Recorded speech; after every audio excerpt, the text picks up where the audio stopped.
আসসালামু আলাইকুম। আলফি বাংলা নিউজে আপনাকে জানাচ্ছি স্বাগত। এখন শুনবেন দেশের আলোচিত খবরের শিরোনাম। আমাদের খবরটি যদি ভালো লাগে লাইক কমেন্ট শেয়ার করে জানিয়ে দিন আপনার মতামত।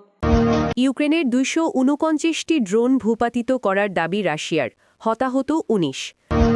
আন্তর্জাতিক সম্প্রদায়ের ইচ্ছাশক্তি ও নিষেধাজ্ঞাই নেতানিয়াহুকে থামাতে পারে এরদোয়ান। ২ নারীকে ধর্ষণ, ইরানে এক ব্যক্তির প্রকাশ্যে মৃত্যুদণ্ড। পাকিস্তানের সেনা অভিযানে ২২ সন্ত্রাসী নিহত। আরও ৪ ফিলিস্তিনিকে হত্যা করেছে ইসরায়েলি বাহিনী। ইসরায়েলকে উপেক্ষা করে কেন সৌদের মন পেতে আপ্রাণ চেষ্টা করছেন ট্রাম্প। মুসলিম ব্রাদারহুডের বিভিন্ন শাখাকে নিষিদ্ধ তালিকায় আনতে ট্রাম্পের নির্দেশ। আফগানিস্তানে প্রাণঘাতী হামলা চালাল পাকিস্তান, ৯ শিশুসহ নিহত ১০। প্রস্তাবিত শান্তি পরিকল্পনার সংশোধনকে স্বাগত জানালেন জেলেনস্কি, প্রত্যাখ্যান করল মস্কো। এক রাতে ইউক্রেনের ২৪৯টি ড্রোন ভূপাতিত করার দাবি করেছে রাশিয়া।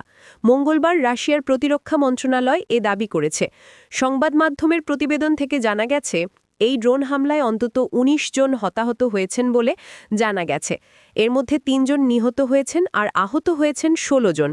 রুশ প্রতিরক্ষা মন্ত্রণালয় জানিয়েছে, মস্কোর স্থানীয় সময় ২৪ নভেম্বর দিবাগত রাত ১১টা থেকে ২৫ নভেম্বর সকাল ৭টা পর্যন্ত রাশিয়ার আকাশ প্রতিরক্ষা ব্যবস্থা ইউক্রেনের ২৪৯টি ড্রোন ভূপাতিত করেছে।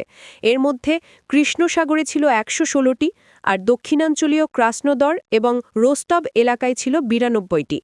তুরস্কের প্রেসিডেন্ট তাইয়েব এরদোয়ান বিশ্বাস করেন, কেবল আন্তর্জাতিক সম্প্রদায়ের দৃঢ় ইচ্ছাশক্তি ও নিষেধাজ্ঞাই জায়নবাদী শাসনের আগ্রাসন বন্ধ করতে পারে। সোমবার দক্ষিণ আফ্রিকায় জি-২০ শীর্ষ সম্মেলন থেকে ফিরে তিনি সাংবাদিকদের কথা বলেন। তুর্কি নেতা বলেন, কেবল আন্তর্জাতিক সম্প্রদায়ের দৃঢ় ধারাবাহিক ইচ্ছাশক্তি ও নিষেধাজ্ঞাই ইসরায়েলি প্রধানমন্ত্রী নেতানিয়াহুকে থামাতে পারে। এরদোয়ান বলেন, যে জরুরি পদক্ষেপগুলো বিনা দেরিতেই গ্রহণ করা উচিত তার মধ্যে রয়েছে ইসরায়েলের ওপর কূটনৈতিক চাপ উল্লেখযোগ্যভাবে বৃদ্ধি করা এবং গাজা উপত্যকায় মানবিক সহায়তার নির্বিচ্ছিন্ন সরবরাহ নিশ্চিত করা। হামাস ইসরায়েল যুদ্ধবিরতি চুক্তিগুলোর শক্তভাবে পালনের প্রয়োজনীয়তার দিকে ইঙ্গিত করে তিনি বলেন, গাজায় মানবিক বিপর্যয়ের সাথে ফিলিস্তিনিরা লড়াই করছে। এই কঠিন সংগ্রামে তাদের সমর্থন করা সকল দেশের দায়িত্ব, বিশেষ করে যারা ইসরায়েলকে এমন বেপরোয়া আচরণের দিকে ঠেলে দিয়েছে। এরদোয়ান উল্লেখ করেন, জাতিসংঘ গাজা সংকটে তাদের দায়িত্ব পালনে ব্যর্থ হয়েছে। জাতিসংঘকে সংস্কার করা জরুরি। প্রসঙ্গত, ২০২৩ সালের ৭ অক্টোবর থেকে ২ বছরের গণহত্যা যুদ্ধে গাজা অঞ্চল জুড়ে ইসরায়েলি হামলায় নিহতের সংখ্যা ৭০,০০০ ছাড়িয়ে গেছে। একই সময়ে ১,৭২,০০০-এর বেশি মানুষ আহত হয়েছেন। অনেকেই ধ্বংসস্তূপের নিচে চাপা পড়ে আছেন। ধর্ষণের অভিযোগে এক ব্যক্তির প্রকাশ্যে মৃত্যুদণ্ড কার্যকর করেছে ইরান। আজ মঙ্গলবার ইরানের উত্তরাঞ্চলীয় সেমনান প্রদেশে ২ নারীকে ধর্ষণের অভিযোগে দোষী সাব্যস্ত করার পর ওই ব্যক্তিকে প্রকাশ্যে মৃত্যুদণ্ড দেয়া হয়েছে। দেশটির বিচার বিভাগের সরকারি সংবাদ মাধ্যম মিজান অনলাইন জানিয়েছে। সুপ্রিম কোর্ট রায় বহাল থাকায় বাস্তাম শহরে মৃত্যুদণ্ড কার্যকর করা হয়েছে। মিজান প্রাদেশিক বিচার বিভাগের প্রধান মোহাম্মদ আকবরের উদ্ধৃতি দিয়ে বলেছে, রায় সুপ্রিম কোর্টের সুনির্দিষ্ট পর্যালোচনার পর নিশ্চিত এবং কার্যকর করা হয়েছে। প্রাদেশিক কর্তৃপক্ষ জানিয়েছে, ওই ব্যক্তির ২ নারীকে প্রতারণা করেছে এবং জোর করে ধর্ষণ করেছে। তারা আরও জানিয়েছে, ওই ব্যক্তি ভয়ভীতি প্রদর্শন এবং হুমকি দিয়ে ভুক্তভোগীদের সম্মান নষ্ট করার ভয় দেখাত। দোষীর পরিচয় এবং তার সাজা ঘোষণার তারিখ তাৎক্ষণিকভাবে প্রকাশ করা হয়নি। ইরান সাধারণত কারাগারের ভিতরে মৃত্যুদণ্ড কার্যকর করে। হত্যার দায়ে দোষী সাব্যস্ত আরও এক ব্যক্তির প্রকাশ্যে ফাঁসি দেওয়ার ২ সপ্তাহ পরে এই শাস্তি দেওয়া হয়েছে। এদিকে অ্যামনেস্টি ইন্টারন্যাশনাল সহ মানবাধিকার গোষ্ঠীগুলোর মতে, ইসলামিক প্রজাতন্ত্র বেশিরভাগ দোষীকে ফাঁসি দিয়ে মৃত্যুদণ্ড কার্যকর করে। চীনের পরে বিশ্বের দ্বিতীয় সর্বাধিক মৃত্যুদণ্ড কার্যকরকারী দেশ ইরান। পাকিস্তানের খাইবার পাখতুনখোয়ার বান্নু জেলায় একটি সেনা অভিযানে ২২ জন খারিজ নিহত হয়েছে বলে জানিয়েছে আন্তঃবাহিনী জনসংযোগ পরিদপ্তর আইএসপিআর।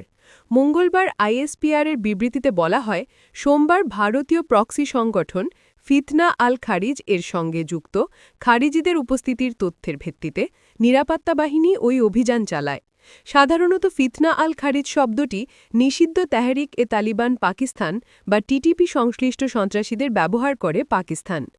আইএসপিআর জানায়, অভিযানে খারিজিদের অবস্থান লক্ষ্য করে হামলা চালানো হয় এবং তীব্র গোলাগুলির পর ২২ খারিজি নিহত হন। বিবৃতিতে আরও বলা হয়, ওই এলাকায় লুকিয়ে থাকা অন্য সন্ত্রাসীদের খুঁজে বের করতে অভিযান চালাচ্ছে সেনা সদস্যরা। আইএসপিআর জানায়, বিদেশি মদতপুষ্ট ও পরিচালিত সন্ত্রাসবাদ নির্মূলের লক্ষ্য নিয়ে নিরাপত্তা বাহিনী ও আইন শৃঙ্খলা রক্ষাকারী সংস্থাগুলোর সন্ত্রাসবিরোধী অভিযান পূর্ণ গতিতে চলবে। এই সফল অভিযানের জন্য নিরাপত্তা বাহিনীর প্রশংসা করে পাকিস্তানের প্রধানমন্ত্রী শেহবাজ শরীফ বলেন, সন্ত্রাসবিরোধী অভিযানে নিরাপত্তা বাহিনী একের পর এক বড় সফলতা অর্জন করছে। সন্ত্রাসবাদের বিরুদ্ধে এই যুদ্ধে পুরো জাতি পাকিস্তানের সশস্ত্র বাহিনীর পাশে রয়েছে। ৬ সপ্তাহের যুদ্ধবিরতি সত্ত্বেও গাজা জুড়ে ইসরায়েলি বাহিনীর হামলায় অন্তত ৪ ফিলিস্তিনি নিহত এবং আরও কয়েকজন আহত হয়েছেন। এদিকে একটি ফিলিস্তিনি সশস্ত্র গোষ্ঠী যুদ্ধবিধ্বস্ত এই অঞ্চল থেকে আরেকজন বন্দির মৃতদেহ উদ্ধারের ঘোষণা দিয়েছে। সোমবার নিহতদের মধ্যে ছিলেন দক্ষিণাঞ্চলের বানি সুহেইলার এক ফিলিস্তিনি ব্যক্তি, যাকে ইসরায়েলি ড্রোন হামলায় হত্যা করা হয়েছে। ঘটনাস্থলটি ইয়েলো লাইনের বাইরে, যেটি ইসরায়েলি বাহিনীর নিয়ন্ত্রিত এলাকায় অবস্থিত। অন্যদিকে গাজা সিটির উত্তর অংশে ইসরায়েলি বাহিনীর ফেলে যাওয়া অবিস্ফোরিত গোলাবারুদ বিস্ফোরিত হলে এক ফিলিস্তিনি শিশুও নিহত হয় বলে জানিয়েছে গাজার সিভিল ডিফেন্স। এই ঘটনায় আরও বেশ কয়েকজন শিশু আহত হয়েছে, যাদের মধ্যে কয়েকজনের অবস্থা গুরুতর। গাজা সিটি থেকে আল জাজিরার তারিক আবু আজ্জুম জানিয়েছেন, দিনের বিভিন্ন সময়ে ইসরায়েলি হামলা অব্যাহত ছিল। উত্তর এবং দক্ষিণ উভয় অঞ্চলে আর্টিলারি হামলা, বিমান হামলা এবং হেলিকপ্টার হামলার খবর পাওয়া গেছে। বেইত লাহিয়ার ইসরায়েলি গোলাবর্ষণ ইয়েলো লাইনের বাইরের এলাকায় আঘাত হানে। দক্ষিণে রাফার উত্তর পূর্ব অঞ্চল এবং খান ইউনিসের উপকণ্ঠে ট্যাঙ্ক এবং হেলিকপ্টার হামলা চালানো হয়। গাজার মাঝামাঝি অঞ্চলে সিভিল ডিফেন্স, পুলিশ ও রেডক্রসের সহায়তায় মাগাজি শিবিরের ধ্বংসাবশেষ থেকে একটি পরিবারের ৮ জন মৃতদেহ উদ্ধার করা হয়েছে বলে জানিয়েছে ফিলিস্তিনি সংবাদমাধ্যম ওয়াফা। তাদের বাড়িটি আগের এক ইসরায়েলি হামলায় বিধ্বস্ত হয়েছিল। সৌদি আরবের যুবরাজ মোহাম্মদ বিন সালমানকে সম্প্রতি হোয়াইট হাউসে সাড়ম্বরে অভ্যর্থনা জানিয়েছেন যুক্তরাষ্ট্রের প্রেসিডেন্ট ডোনাল্ড ট্রাম্প। এখনও পর্যন্ত তার প্রশাসনে কোনো বিদেশি নেতাকে এটাই সবচেয়ে জমকালো অভ্যর্থনা। এর মধ্যে দিয়ে ট্রাম্পের পররাষ্ট্রনীতির অগ্রাধিকার স্পষ্টভাবেই বোঝা যাচ্ছে। যুবরাজের এই সফরকে একটি সাধারণ সফর হিসেবে উল্লেখ করা হলেও আসলে তা এমনটি ছিল না। বরং হোয়াইট হাউসে ট্রাম্প প্রশাসন এখনও পর্যন্ত যে কজন বিদেশি অতিথিকে আতিথেয়তা জানিয়েছে, তার মধ্যে এটিই ছিল সবচেয়ে বেশি আতিশয্যময়। ট্রাম্প যুবরাজকে হোয়াইট হাউসের সবচেয়ে বড় মঞ্চ দক্ষিণ লনে অভ্যর্থনা জানিয়েছেন। অভ্যর্থনার সময় সেখানে ঘোড়ায় বসা ইউনিফর্মধারী সৈন্যদের পতাকা বহন করতে দেখা গেছে। একই সময় হোয়াইট হাউসের ওপর দিয়ে উড়ে গেছে এক ঝাঁক যুদ্ধবিমান। নতুনভাবে সোনালি রঙে সাজানো ওভাল অফিসে প্রবেশের পর ট্রাম্পকে একজন মুগ্ধ এবং মোহগ্রস্ত মানুষ মনে হয়েছে। তিনি যুবরাজের হাত ধরেন এবং একাধিকবার বলেন, রাজকীয় বন্ধুত্ব তার জন্য বিরাট সম্মানের। কিন্তু সোনালি বুদবুদের আভা ছেদ করে যখন একজন সাংবাদিক ২০১৮ সালে ওয়াশিংটন পোস্টে সাংবাদিক জামাল খাশোজ্জিকে হত্যা এবং তার মৃতদেহ টুকরো টুকরো করার প্রসঙ্গের অবতারণা করেন, তখন ট্রাম্প ক্ষিপ্ত হয়ে ওঠেন। তিনি ওই সাংবাদিকের প্রতিষ্ঠান এবিসির সমালোচনা করেন। মূলত এই হত্যাকাণ্ডের কারণেই গত ৭ বছর যুক্তরাষ্ট্র সফরে যাননি মোহাম্মদ বিন সালমান। যুক্তরাষ্ট্রের প্রেসিডেন্ট ডোনাল্ড ট্রাম্প মিশর, লিবানন ও জর্ডানে মুসলিম ব্রাদারহুডের শাখাগুলোকে সন্ত্রাসী সংগঠন হিসেবে চিহ্নিত করার প্রক্রিয়া শুরু করতে তার সহযোগীদের নির্দেশ দিয়েছেন। ট্রাম্পের অভিযোগ, মুসলিম ব্রাদারহুডের এসব শাখা ফিলিস্তিনের স্বাধীনতাকামী সশস্ত্র সংগঠন হামাসকে সমর্থন দেয়। মধ্যপ্রাচ্য অঞ্চলে ইসরায়েলের শত্রুদের বিরুদ্ধে চাপ জোরালো করেছে যুক্তরাষ্ট্র। এর মধ্যেই গতকাল সোমবার ট্রাম্প এ আদেশ দিয়েছেন। আদেশে বলা হয়েছে, জর্ডানের মুসলিম ব্রাদারহুডের নেতারা হামাসকে বিভিন্ন সরঞ্জাম দিয়ে সহায়তা করছে এবং সংগঠনটির লেবানন শাখা ইসরায়েলের সঙ্গে যুদ্ধে হামাস ও হিজবুল্লাহর পক্ষ নিচ্ছে। মুসলিম ব্রাদারহুডের লেবানন শাখাটি আল জামা আল ইসলামিয়া নামে পরিচিত। ট্রাম্পের আদেশে আরও বলা হয়েছে, মিশরের মুসলিম ব্রাদারহুডের এক নেতা গাজায় ইসরায়েলের যুদ্ধ চলাকালীন যুক্তরাষ্ট্রের সহযোগী ও স্বার্থসংশ্লিষ্ট স্থাপনায় সহিংস হামলার আহ্বান জানিয়েছিলেন। তবে হোয়াইট হাউস এটি দিয়ে ঠিক কী বোঝাতে চেয়েছে তা পরিষ্কার নয়। মুসলিম ব্রাদারহুড মিশরে নিষিদ্ধ, তারা বেশিরভাগ সময় সেখানে গোপনে কার্যক্রম চালিয়ে আসছে। হোয়াইট হাউস বলেছে, প্রেসিডেন্ট ট্রাম্প মুসলিম ব্রাদারহুডের আন্তদেশীয় নেটওয়ার্ক নেটওয়ার্ককে মোকাবিলা করছেন। এ নেটওয়ার্ক মধ্যপ্রাচ্যে মার্কিন স্বার্থ সংশ্লিষ্ট ক্ষেত্র এবং মিত্রদের বিরুদ্ধে সন্ত্রাসবাদ ও অস্থিতিশীলতা সৃষ্টিকারী কর্মকাণ্ডকে উস্কে দেয়।